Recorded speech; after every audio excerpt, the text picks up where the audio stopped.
The number 10 has a spiritual significance. It symbolizes change and shifts in thinking. It speaks to the importance of cultivating positive energy as a way of attracting positivity into our lives. Ubiquitous Expo represents entrepreneurship at its best. You know the song, "Somebody Prayed for Me, Had Me on Their Mind." The Bible is a very interesting book. It transcends gender, it transcends ethnicity. The Bible is so deep that it transcends all kinds of boundaries.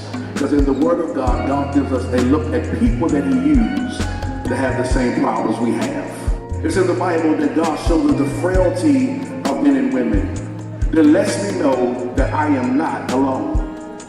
It lets me know that I'm not the first person to love God and still be depressed. I'm not the first person that God ever uses to have a dilemma in my life. In our case study, we have two women who were married to the same guy. One was named Hannah, and the other one was named Penina. Hannah made a mistake that I don't want you to make. The first mistake Hannah made, that she devalued her self-worth based upon what she had. Hannah thought that she was worth something based on what she had, but I want to kill the devil this morning. You are more than your stuff.